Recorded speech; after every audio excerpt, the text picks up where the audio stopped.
Bismillahirrahmanirrahim. Assalamualaikum warahmatullahi wabarakatuh. Alhamdulillahirrabbilalamin. Allahumma salli ala Sayyidina Muhammadin wa ala alihi wa sahbihi wa salim ajmain. Alhamdulillah, kami dari Yayasan Rubatul Khairat Kota Ternate di bawah pimpinan Al-Habib Abdurrahman bin Kamil As-Sagaf. Sementara ini kami lagi membangun gedung pondok pesantren Rubatul Khairat Madrasah Al-Ulya yang sementara dibangun, ya.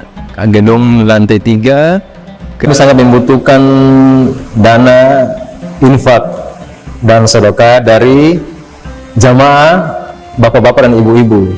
Bagi yang mau berinfak untuk melanjutkan pembangunan gedung pondok pesantren, bisa ditransfer di rekening Bank Syariah Indonesia atas nama Yayasan Rubatul Khairat.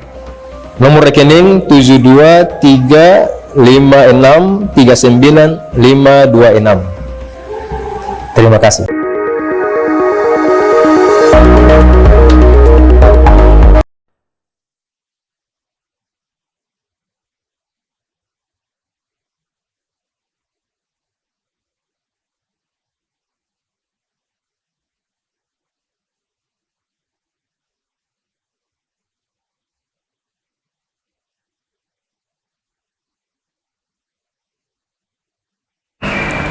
قال المصنف رحمه الله ورضي الله تعالى عنه وارضاه ونفعنا به وبعلومه وعمدنا بأسراره وعادنا من بركاته في دارين رضي الله عنكم.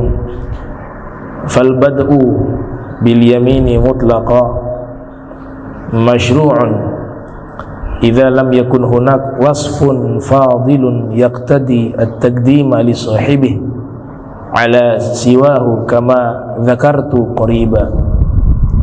أما عند وجود وصف اعتبره الشارع الحنيف مزية وشرفا وفضيلة فالبدء بأفضل من اتصف به فهو المطلوب بلا ريب. Maka memulai dengan sisi kanan secara mutlak, hal itu disyariatkan, masyru'an, apabila tidak ada di sana satu sifat yang mulia. Jadi tidak di sana orang yang memiliki sifat yang mulia yang sudah diterangkan, yaqtadi taqdima li sahibi, yang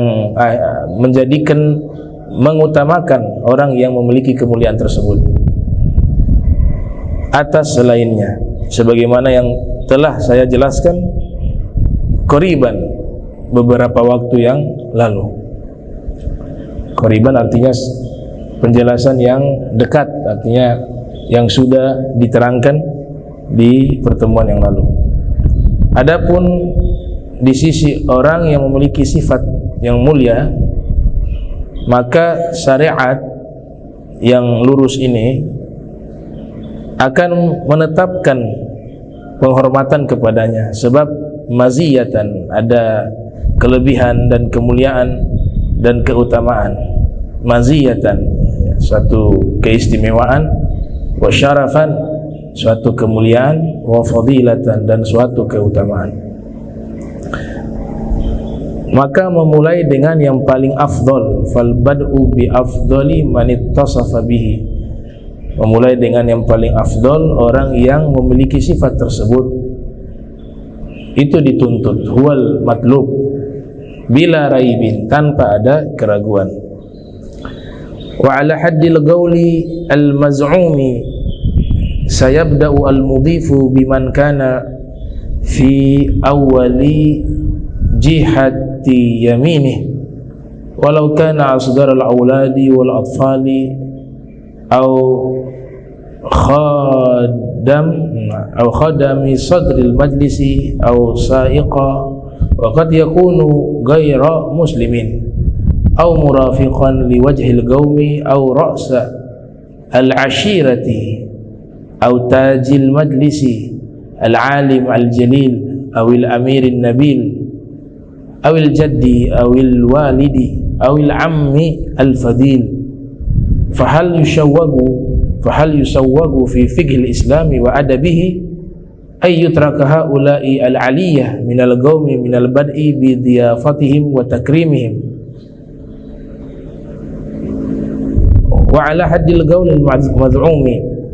Ada satu spekulasi yang menyatakan bahwa orang yang menjamu atau melayani tersebut dia memulai dengan orang yang ada di sisi kanannya, sekalipun itu anak kecil atau seorang asisten rumah tangga yang ada di tengah-tengah majlis, atau bahkan juga sopir sekalipun, yang kadang-kadang dalam satu majlis itu terdapat orang yang bukan seorang muslim, atau orang yang semisalnya seperti kepala keluarga dan orang-orang terpandang di dalam majlis. Di situ juga terdapat ada orang alim yang mulia, seorang pemimpin, ada kakek, ada ayah, ada paman, dan seterusnya. Maka apakah dibolehkan dalam pemahaman Islam beserta adabnya untuk memberikan penghormatan atau mengawali pelayanan kepada orang-orang tersebut, dan dia meninggalkan orang-orang yang mulia tadi untuk memulai pelayanannya kepada mereka dan penghormatannya kepada mereka, dan dia justru memulai kepada anak kecil, asisten rumah tangga, sopir dan lain sebagainya, dan yang semisal dengan hal itu, atau yang lebih tinggi sedikit dari mereka dari derajat tersebut. Waqad yakun adadul ladzina 'alal yamin qabla kabiril qaum wa afdalihim asyratan aw akthar. Dan kadang-kadang sejumlah orang tersebut yang ada di sisi kanan sebelum orang-orang mulia di kaum tersebut, atau yang paling afdal dari mereka, itu bukan hanya satu orang, bisa 10 orang bahkan lebih. Fala yantahi al-mudhif ila wajhil majlis wa sadri illa ba'da ashrati ashkhasin aw 20 sakhsha. Maka yang melayani tersebut tidak akan sampai selesai kecuali dia sudah melayani 10 orang bahkan 20 orang dan mengabaikan orang-orang mulia tadi. Maksud beliau di sini biasanya di majlisnya mereka itu yang beliau saksikan, itu kadang-kadang dalam satu majlis atau acara hadir banyak orang. Ada macam-macam profesi, ada pesopir, ada asisten rumah tangga, ada orang-orang masyarakat biasa.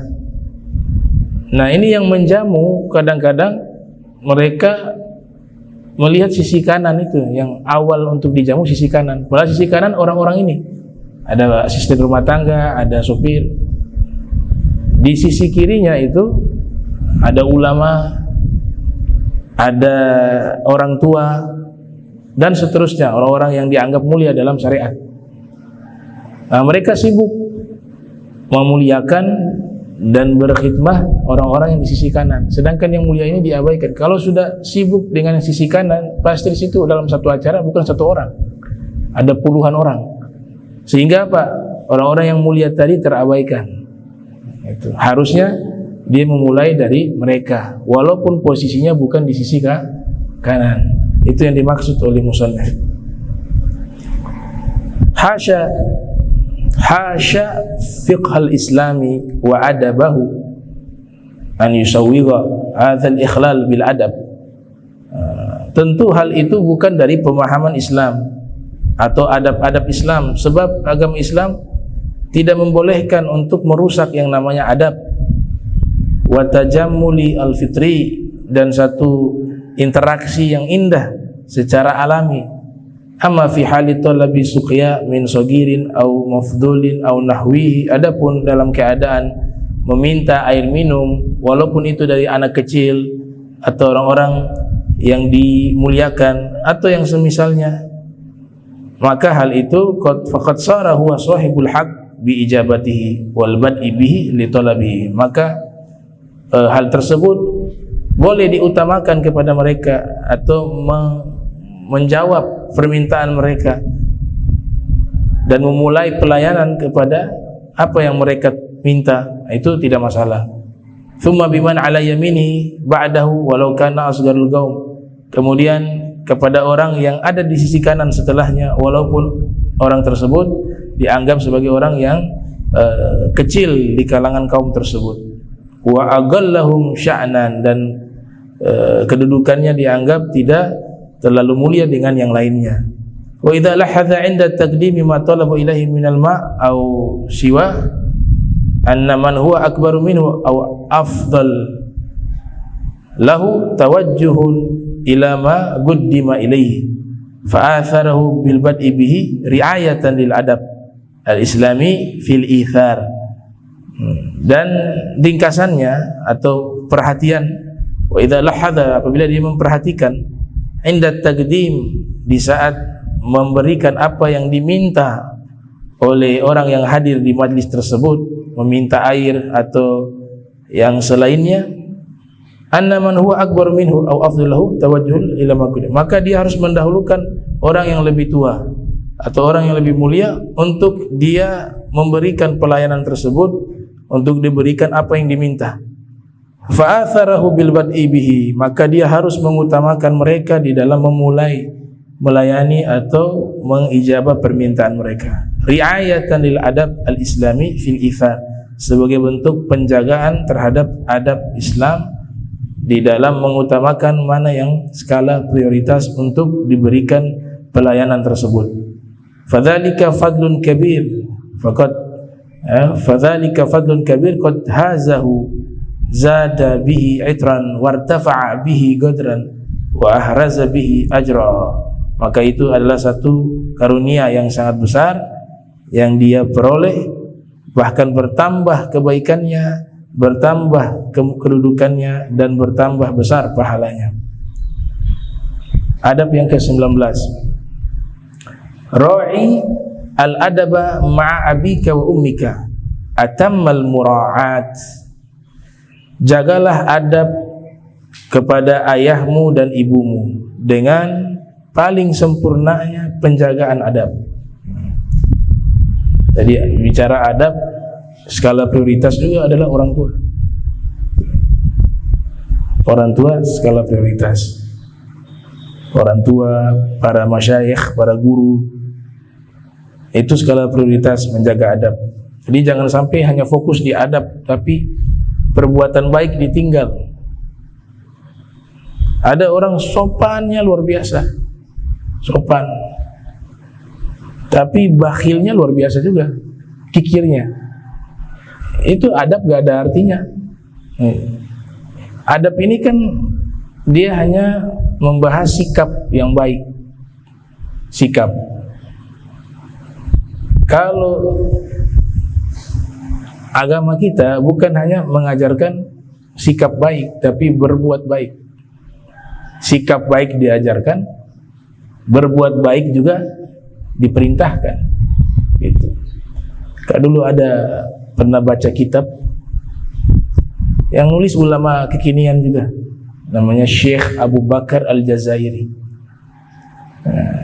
Kitabnya mirip seperti ini, Min Adabil Islam, tapi lebih luas lagi ya, lumayan tebal ya, setebal ukuran kitab ini, 1 jilid, tergantung cetakan ya. Judul kitabnya Minhajul Muslimi. Benar dengan Minhajul Muslimi, Syekh Abu Bakar Al-Jazairi. Nah itu kan beliau membahas secara sistematis minhaj. Minhaj itu artinya jalan hidup seorang muslim. Minhajul Muslimi. Tentu kalau membedakan cara baca minhaj dengan manhaj, itu sangat mudah. Kalau huruf hanya panjang, kalau gundul ya, tidak berharokat, hanya panjang, minhaj, itu bacanya minhaj, bukan manhaj. Tapi kalau antum temukan huruf hanya tidak ada alif, maka dibacanya bukan minhaj, tapi manhaj. Nah, itu kaedahnya. Ada misalnya kitab judulnya Manhajus Salaf fi Fahmin Nusus, karya Abu Yazid Muhammad. Manhajus Salaf, cara salaf di dalam memahami nas. Ya, minhaj juga artinya sama, cara. Ya, tapi dalam kajian ilmu bahasa Arab, jika ada huruf yang ditambah lebih banyak, tentu dia punya tafsiran lebih luas. Sama-sama memiliki arti sama, manhaj, minhaj. Tapi huruf yang lebih banyak mana? Minhaj, karena ada tambahan alif. Maka tafsirannya pasti lebih luas. Gitu. Ada juga kitab judulnya Minhajul Asfiya, jalannya kehidupan para sufi, dan seterusnya. Ada kitab yang dibaca di majlis Al-Habib Abu Bakar, Al-Manhajus Sawi, Al-Manhajus Sawi, ya, jalan yang lurus, Al-Manhajus Sawi. Ya. Dalam bahasa Arab kurikulum, Al-Manhaju Ad-Dirasi, Al-Manhaju Ad-Dirasi artinya kurikulum. Nah, kitab Minhajul Muslimi mirip seperti ini, tapi lebih luas lagi. Ini kan hanya membahas adab. Tapi kalau Minhajul Muslimi dibahas aqaid, akidah, adab, akhlak, muamalah, ibadah. Nah, muamalah wa akhlak, nah disinilah perintah berbuat baik kepada orang lain. Adab, bersikap baik. Nah, kita jangan hanya berhenti di adab, ya, bicaranya sopan, ya, buka pintu dengan cara yang baik, kayak ini diterangkan ini. Tapi nggak berbuat baik kepada orang. Kaya raya jadi bakhil, nggak pernah bantu orang, nggak pernah keluarkan hartanya untuk kebaikan, tidak senang menolong orang, tidak perhatian dengan keadaan orang. Ya, itu apa artinya adab tanpa akhlak?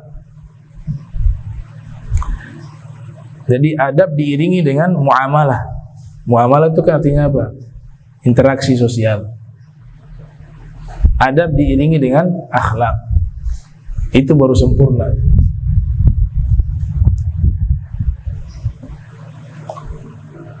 Nah, kemudian juga kalau berbuat baik tanpa adab juga tidak ada arti. Orangnya Masya Allah senang berbagi, ya, tapi mulutnya kasar. Nanti orang bilang, nggak, dia punya mulut kasar, tapi hatinya baik. Nggak bisa juga, dua-duanya harus jalan. Adab dan akhlak dan berbuat baik, dia jalan beriringan. Kayaknya ada satu riwayat, bukan riwayat ya, dalam Al-Quran, firman Allah Ta'ala berfirman, wala tubtilu sadaqatikum bil manni wal adha. Coba perhatikan ayatnya, pendek tapi maksudnya yang tadi, perpaduan akhlak, adab dan berbuat baik. Allah Ta'ala berfirman, wala tubtilu sadaqatikum bil manni wal adha. Jangan kalian membatalkan sedekah-sedekah kalian dengan mengungkit-ungkit kebaikan tersebut atau dengan menyakiti. Yang pertama, dia sudah baik tuh. Ayat ini berarti menceritakan orang ini senang berbagi, makanya ada lafaz sedekah. Betul tidak? Dia suka berbagi, dia suka bersedekah. Tapi apakah cukup sampai di situ? Enggak cukup sampai di situ.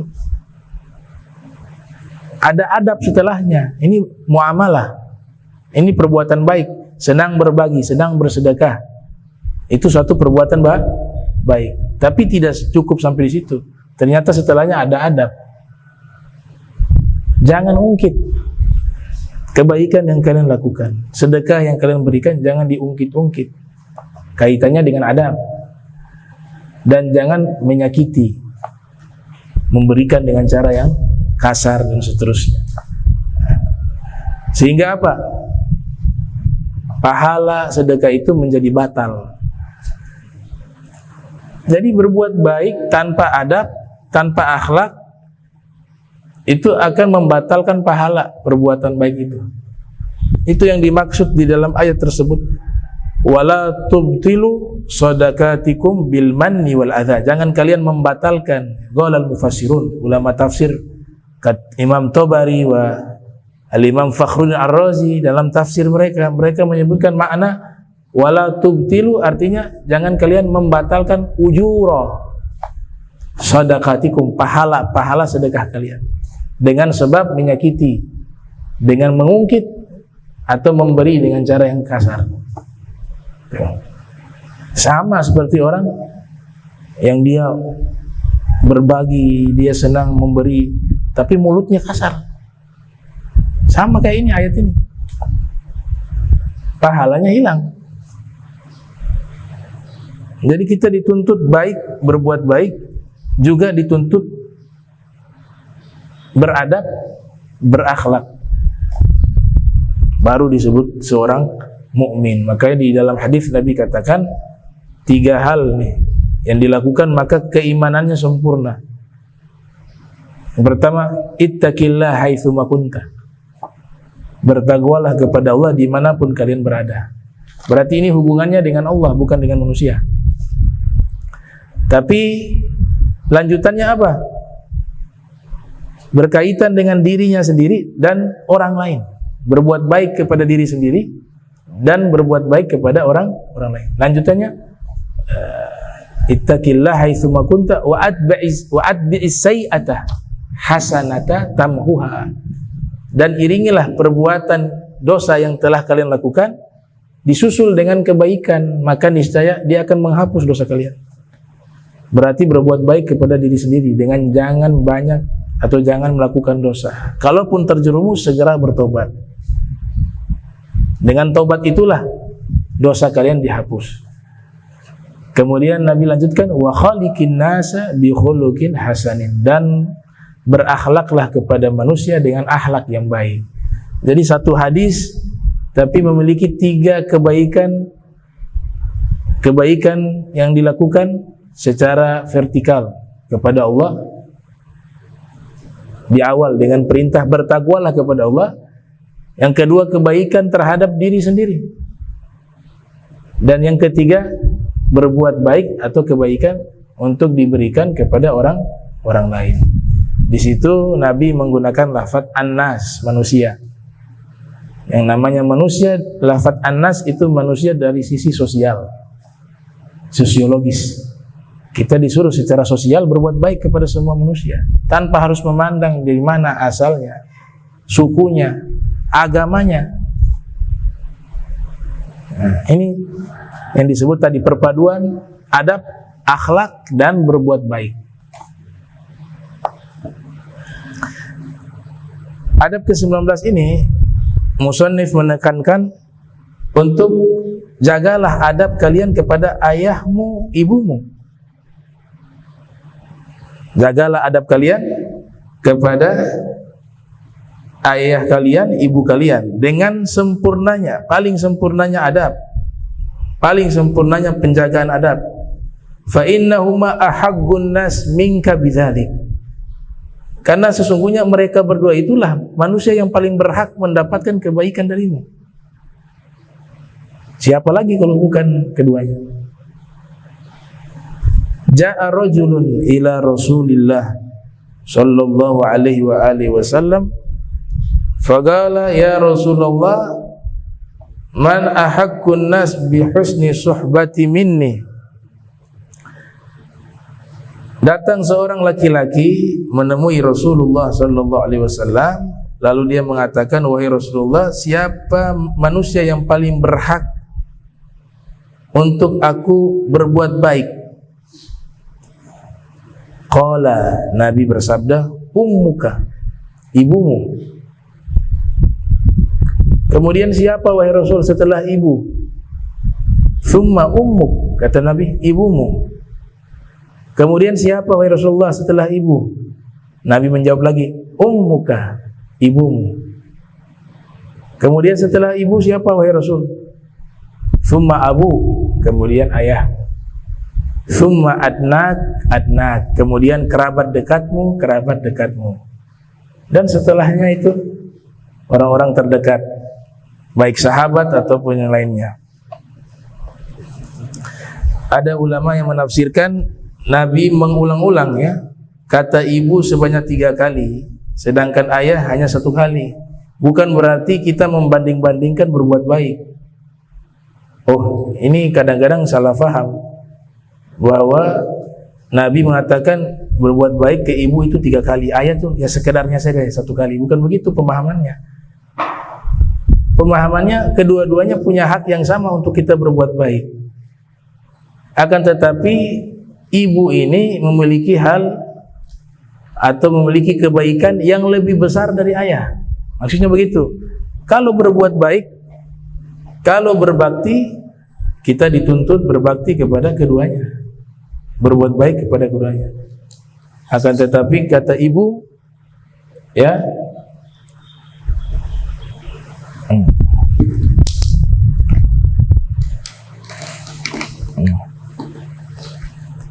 kata ibu di sini,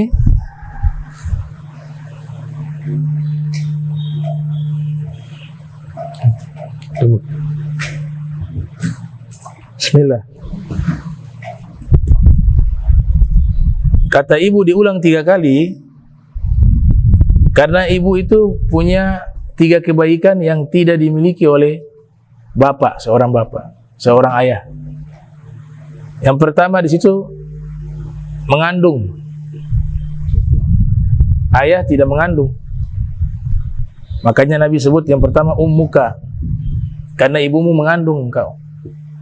Yang kedua menyusui, melahirkan. Yang kedua melahirkan. Yang ketiga menyusui. Pas 3. Ummuka. Ibumu mengandung, ibumu melahirkan, ibumu menyusui.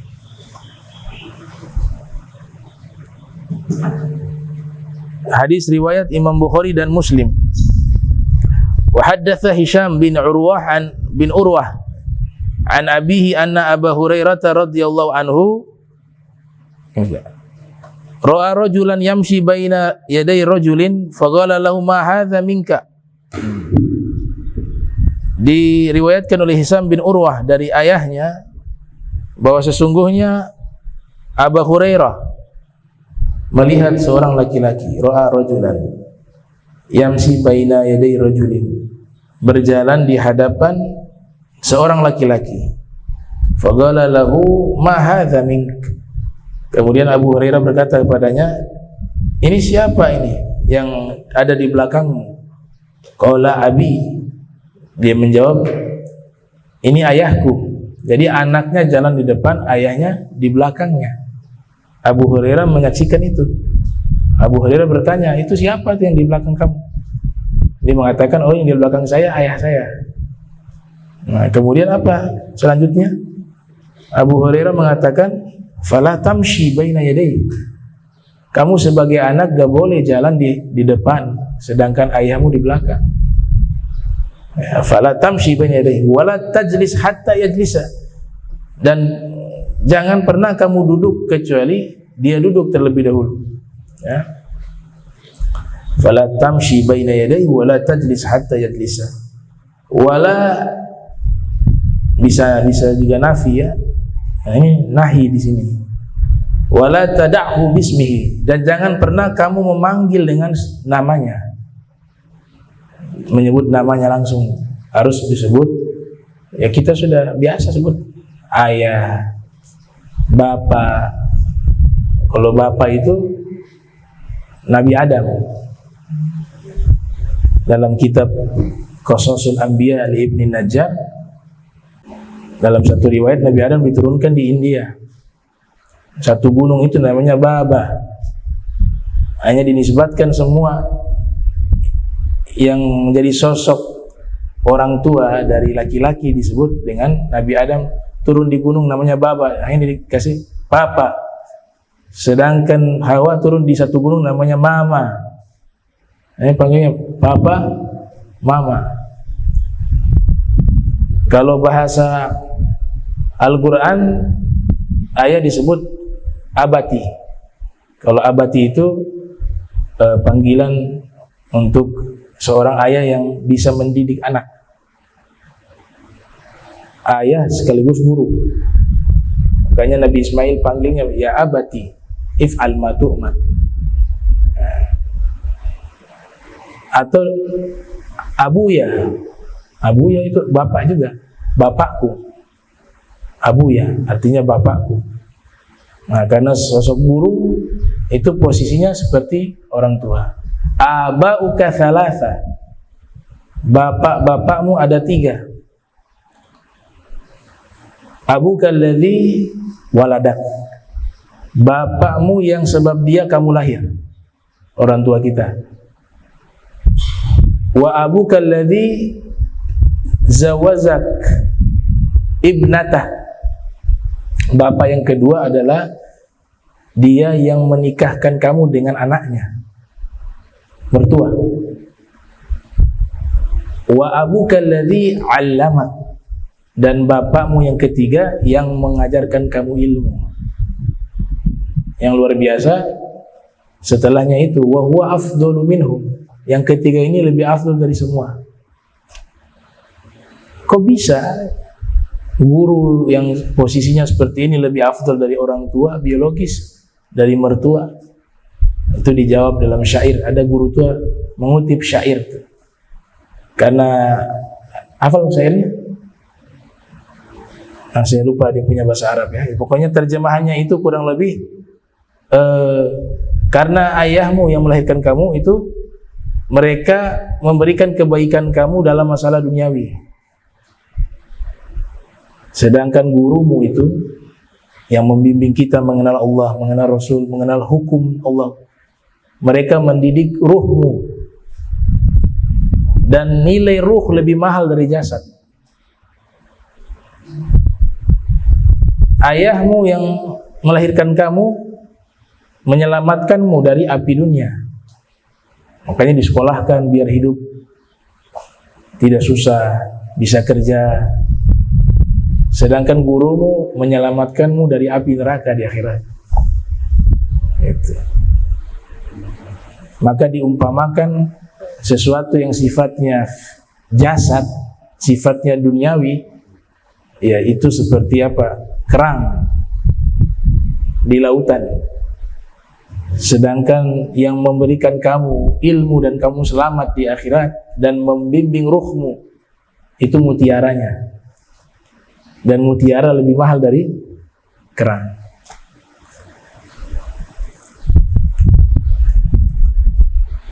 Wahaka Ibnu Wahab annal imam, atau tadi hadis rawahul Bukhari fil Adabil Mufrad wa Abdur Razzaq fi musnafihi wa lafdhu lahu, ya. Riwayat tadi diriwayatkan oleh Imam Al-Bukhari dalam kitab Adabul Mufrad, juga diriwayatkan oleh Syekh Abdur Razzaq dalam musnafnya, dan lafadznya itu dari Syekh Abdur Razzaq. Syekh Abdur Razzaq ini periwayat hadis yang ada di dalam Sahih Bukhari. Jadi bisa kita katakan salah satu gurunya Imam Bukhari, namanya Syekh Abdur Razzaq As-San'ani. Dan beliau adalah ulama hadis yang meriwayatkan hadis tentang cahaya Nabi Muhammad sallallahu alaihi wasallam. Beliau yakini bahwa cahaya Nabi Muhammad sallallahu alaihi wasallam itu, hadis tersebut ada riwayat yang kuat. Dan alam semesta tercipta dari nur Nabi Muhammad sallallahu alaihi wasallam. Yang meriwayatkan salah satunya ulama hadis adalah Syekh Abdur Razzaq As-San'ani. Ada yang mengatakan itu riwayat lemah dan seterusnya, riwayat tidak kuat tentang cahaya Nabi Muhammad. Jawabannya simpel, sederhana, bahwa Syekh Abdur Razzaq As-San'ani adalah periwayat hadis yang thiqah, yang dhabit, yang adil. sehingga Imam Bukhari memasukkan riwayat-riwayat beliau di dalam kitab Sahihul Bukhari dan menyebutkan nama beliau sebagai periwayatnya. Itu menunjukkan apa? Hadis sahih yang diriwayatkan oleh beliau kuat, karena beliau dianggap kuat oleh Imam Bukhari. Imam Bukhari menganggap beliau periwayat yang kuat, sehingga memasukkan di dalam kitab Sahihul Bukhari. Kalau antum baca Sahih Bukhari, itu sering namanya disebut. Haddatsana fulan, haddatsana Abdur Razzaq. Itu maksudnya Abdur Razzaq As-Sun'ani yang menulis kitab Musnad.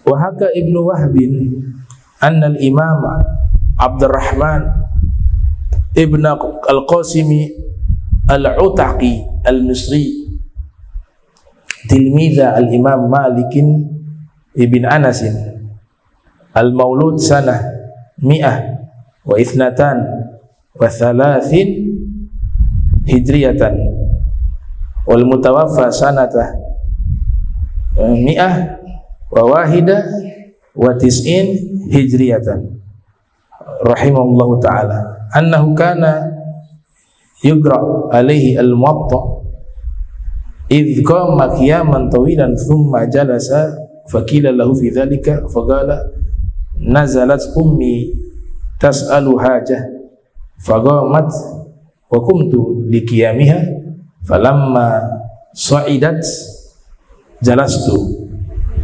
Dihikayatkan dari Ibnu Wahbin bahwa sesungguhnya Al-Imam Abdurrahman Ibn Qasim Al-Utaqi Al-Misri, murid daripada Imam Malik, beliau belajar ke Imam Malik hampir 20 tahun ya, 20 tahun.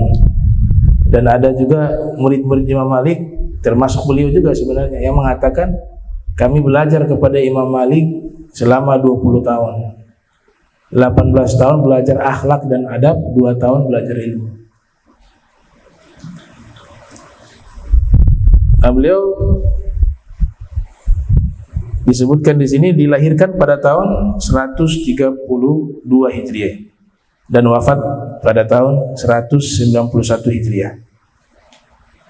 Beliau waktu itu sedang dibacakan kepadanya kitab Al-Muwatta.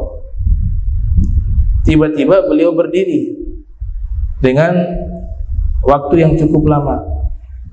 Setelah itu beliau duduk kembali. Maka ada yang bertanya kepada beliau, kenapa kau berdiri? Atau kenapa kau lakukan itu? Maka beliau mengatakan, ibuku tadi turun. Berarti rumah tingkat, turun dari atas tingkat ke bawah untuk menanyakan satu hajat. Lalu ibuku posisinya berdiri, maka saya pun berdiri. Karena sebab ibu saya berdiri. Setelah hajatnya sudah selesai, beliau naik kembali. Nah, ketika beliau naik kembali, sampai sudah sampai di atas, baru saya duduk. Itu adabnya Ibnu Qasim.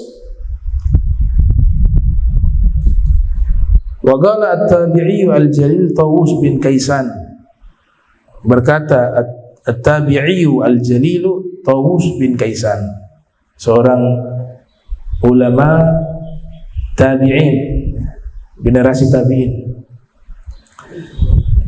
Fi riwayah kama akhraja al-Hafiz Ibnu Katsir fil bidayah wan nihayah, itu beliau katakan adraktu khamsina min ashabi Rasulillah sallallahu alaihi wasallam. Saya belajar kepada 50 orang sahabat Rasul. Di dalam kitab Al-Hawi lil Fatawa karya Imam Suyuti yang lahir 849 wafat 911 Hijriah, beliau mengatakan adraktu sab'ina min ashabi Rasulillah sallallahu alaihi wasallam. Saya mendapati 70 orang sahabat Rasul sallallahu alaihi wasallam. Nah, jadi Al-Hafiz Ibnu Katsir meriwayatkan 50. Beliau mengatakan saya bertemu 50 orang sahabat. Tapi dalam riwayat Imam Suyuti dalam kitab Al-Hawi lil Fatawa itu bertemu 70 orang sahabat. Nah, ulama mengatakan ini tidak ada yang kontradiksi. Mereka coba memadukan dua riwayat, bahwa riwayat yang dinukil oleh Al-Hafiz Ibnu Katsir, pada waktu itu beliau baru bertemu 50 orang sahabat. Riwayat itulah yang diambil. Tapi setelah itu waktu berjalan, beliau belajar lagi kepada 20 orang sahabat. Akhirnya jumlahnya menjadi 70 sahabat. Itu yang diriwayatkan oleh Al-Imam Wasyuti. Taus bin Kaisan, beliau mengatakan begini, inna min sunnati ayyuqar arba'ah, daripada sunnah dimuliakan 4 orang. Al-alim, orang yang berilmu, wa dzu syaibati, orang yang sudah tua, wa sultan, seorang sultan, pemimpin, seorang sultan, wal walid, dan orang tua. Wa inna minal jafa'an yad'uwa ar-rajulu abahu bismihi, dan sesungguhnya orang yang jauh dari kebaikan yaitu seseorang yang memanggil orang tuanya dengan menyebut nama. Ya, tidak pakai gelar ayah, bapak, abah, langsung nama fulan. Begitu juga ke kakak, sama kakak, ke bibi, harusnya pakai gelar kakak, abang, ya. Sebut nama langsung, itu dilarang, ya. Adab yang ke-20 akhirnya, qala al-Hafiz Imam Ibnu Abdul Bar rahimahullah ta'ala fi akhir kitabih Al-Kafi fi fiqh sadatil Malikiyah, wa birrul walidain fardun lazimun wa huwa amrun yasirun ala man yassarahu Allahu lahu, wa birruhuma khafdul janahi walinul kalami wa alla yanzura ilaihima illa bi'ainil mahabbati wal ijlali, wala ya'lu alaihima fi maqalin illa ayyurida isma'ahuma wa yabsuta aydiyahuma fi ni'matihi wala yasta'thara alaihima fi matma'ihi wala mashrabihi.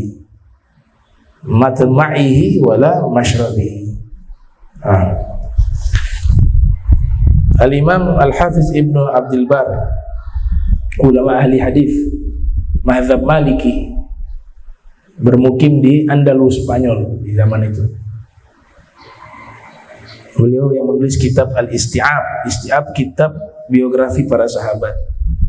Juga mensyarahi kitab Al-Muwatta, Al-Istidhkar fi Syarhil Muwatta, karangan beliau. Ada kitab yang beliau tulis judulnya Al-Kafi. Nah, itu fikih, kitab fikih dari ulama-ulama mazhab Maliki atau ulama-ulama bermazhab Maliki. Dan berbuat baik kepada kedua orang tua adalah fardun lazimun, satu kewajiban yang harus dilakukan. Dan itu adalah wa huwa amrun yasirun, adalah satu perkara yang mudah, ala man yassarahu Allahu lahu, bagi orang yang Allah berikan kemudahan padanya. Wa birruhuma, dan berbakti kepada keduanya, khafdul janah, yang pertama rendah diri di hadapan mereka berdua, merendahkan diri. Ini bahasa kinayah. Dalam Al-Quran itu Allah Ta'ala berfirman apa? Tundukkanlah janahaika, kedua sayapmu di hadapan orang tua. Maknanya tawadhu di hadapan orang tua. Di dalam Al-Quran Allah Ta'ala juga berfirman, wala taqul lahuma uffiu wala tanharhuma wa qul lahuma qawlan karima. Jangan kalian mengatakan kalau orang Arab bilang Kenapa? Semisalnya itu semua sama. Syekh, guru dari guru kami, Sayyidul Walid Al-Habib Abdurrahman bin Ahmad As-Saqaf, Bukit Duri. Beliau mengatakan, bukan hanya mengatakan dan semisalnya, tapi termasuk juga menarik napas ketika diperintahkan oleh orang tua, masuk juga ke ayat tersebut. Tong beli gulanya mama dulu, bentar, gulanya ibu. Aduh, ya, itu masuk durhaka di sini ayat ini. Menarik nafas itu tanda tidak ridho. Aduh, pakai gitu. Tunggu sebentar lagi dulu, sama juga. Gak ada ayat yang menyebutkan dilarang memukul orang tua. Tapi ayat Al-Quran hanya mengatakan jangan berkata kasar, harus tawadu, jangan bilang dan seterusnya. Tapi kalau cari dalil larangan memukul, gak ada. Bodoh nih orang kalau gak paham. Kalau bilang saja gak boleh, apalagi mukul. Jadi tidak semua harus pakai dalil yang tertulis, ya. Itu yang namanya kias dalam ilmu fikih. Kias aulawi. Nama kiasnya apa? Kias aulawi. Apa itu kias aulawi? Biasa diartikan apalagi. Jadi Allah saja melarang mengatakan kepada orang tua, apalagi mukul, gitu. Berkata saja tidak boleh, apalagi memukul, itu sudah jadi dalil. Kias. Walinul kalami, bentuk bakti kepada kedua orang tua juga lemah lembut ketika berbicara. Nggak boleh dibentak-bentak, atau nada suara kita lebih tinggi dari orang tua. Linul kalam. Wa alla yanzura ilaihima, dan janganlah dia melihat kepada kedua orang tua illa bi'ainil mahabbah wal ijlal, kecuali dengan pandangan cinta dan penghormatan. Ini ada anak orang tua lihat saja takut ke dia. Itu salah, berarti itu ada yang salah. Al-Habib Umar mengatakan termasuk anak itu dianggap durhaka di zaman kita kalau orang tuanya telepon anak saja takut. Telepon ke anaknya takut. Kenapa takut? Pasti anaknya ini punya sikap. Kok bisa sampai orang tuanya takut? Ini kenapa? Jadi orang tua mau telepon, jangan. Segan kepada anaknya, takut. Itu kata Umar, indikator anak ini durhaka. Sampai orang tua pun takut. Untuk telepon pun takut. Untuk bicara pun takut. Itu kenapa? Kalau anak itu baik, pasti akan sangat mudah menelpon anaknya. Telepon, nggak ada rasa takut. Berarti sikap anak itu baik. Tapi sampai orang tua itu takut, itu kenapa orang tua bisa takut anak? Pasti karena perilakunya kurang baik, atau sikapnya kurang baik. Wala ya'luan alaihima fi maghalin, nggak boleh meninggikan suara di atas keduanya. Illa ayyurida isma'ahuma, kecuali dia ingin memperjelas ucapannya agar keduanya mendengar. Kadang orang tua yang sudah sepuh pendengarannya kan nggak kuat, bicara pelan nggak bisa. Itu bukan bab durhaka, itu kan untuk menyampaikan perkataan dia agar kedua orang tuanya mendengar. Wa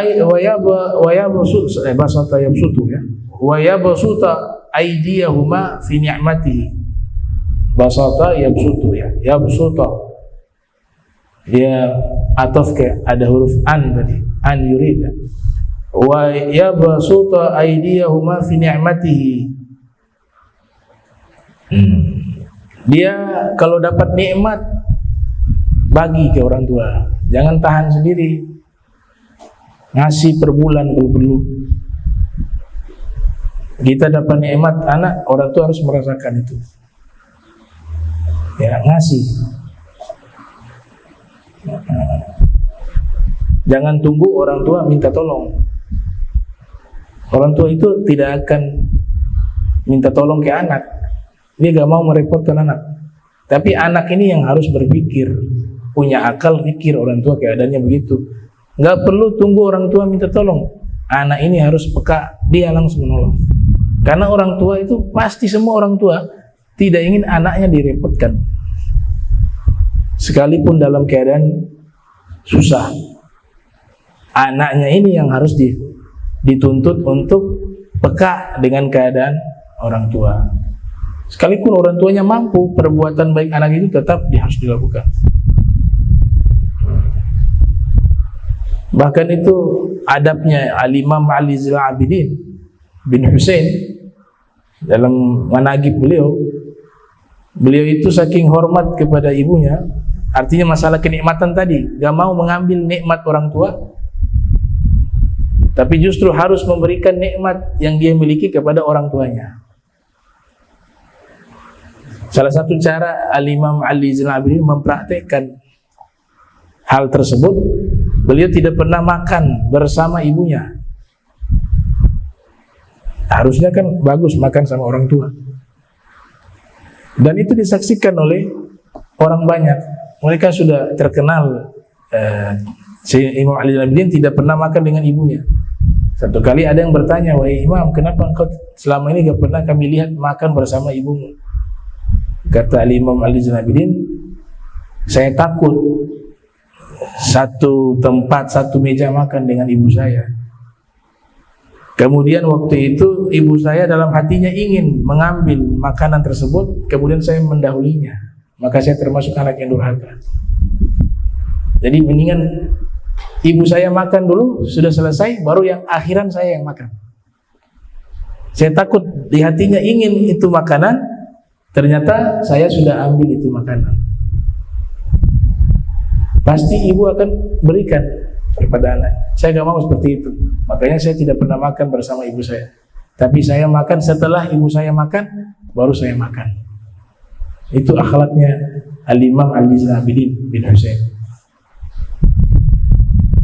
Ada kaidah, ini anak kalau gak bisa kasih senang orang tua, gak bisa bantu orang tua, jangan kasih susah. Itu saja sudah cukup. Ini sudah tidak bantu, tidak kasih senang orang tua, terus kasih repot orang tua. Itu. Dan itu di hari tua. Ini anak gak punya akal. Kamu harusnya itu kasih senang, harusnya itu bantu orang tua. Apalagi di waktu-waktu sudah tua orang tua. Kalau sudah tidak bisa bantu, tidak bisa kasih senang orang tua, jangan kasih susah. Nah ini sudah tidak bantu, tidak kasih senang, tapi kasih susah orang tua di hari tuanya. Itu namanya anak yang naqsul aql, kurang akal. Dan harus diingat, semua perbuatan kita kepada orang tua itu akan dibalas oleh Allah dengan hal yang sama. Di saat kamu berbuat baik kepada orang tuamu, maka nanti anakmu akan berbuat baik kepadamu. Birru aba'akum tabirrakum abna'ukum. Berbaktilah kepada orang tua kalian, niscaya nanti anak-anak kalian akan berbakti kepada kalian. Itu hadis Nabi Muhammad SAW. Birru aba'akum tabirrakum abna'ukum. Hadisnya begitu ya. Berbaktilah kepada orang tua kalian, niscaya anak-anak kalian akan berbakti kepada kalian. Hadis.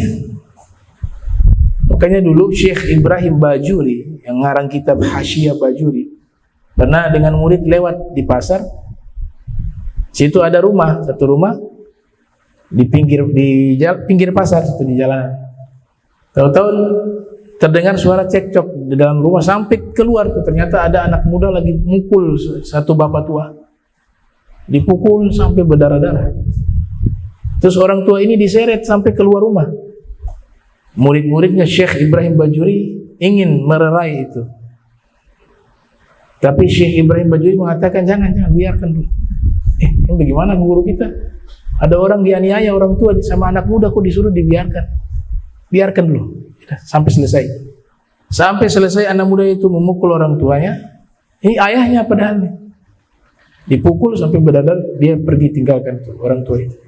Kemudian Syekh Ibrahim Bajuri mengatakan, kenapa saya larang kalian untuk menghentikan itu? Mari ikut saya tanyakan langsung kepada bapak itu. Tanya, wahai bapak, itu tadi siapa? Itu anak saya, anak kandung saya. Kenapa dia mukul begini? Sudah ada masalah dengan saya. Tapi saya sengaja untuk membiarkan. Kata bapak itu sendiri. Kok bisa begitu? Dulu saya pernah pukul bapak saya. Saya pernah memukul bapak saya. Dan kejadiannya persis seperti ini. Saya seret dari dalam rumah sampai keluar. Cuma pada waktu itu saya hanya menyeret di dalam halaman rumah saja. Tidak sampai keluar pagar. Tapi anak saya tadi, dia seret saya sampai keluar dari pagar rumah. Kemudian Syekh Ibrahim Bajuri mengatakan, uqubatullah itu qad takunu ziyadah. Kadang-kadang hukuman Allah itu lebih. Karena namanya hukuman, ya. Kalau sama dalam Al-Quran, ya itu namanya membalas. Tapi karena ini perbuatan yang sangat buruk, maka Allah berikan lebih sebagai hukuman. Itu. Kalian sudah tahu kenapa saya melarang kalian untuk menghalangi atau menghentikan. Ini karena hukuman Allah sedang berjalan. Kata Syekh Ibrahim Bajuri, Syekhul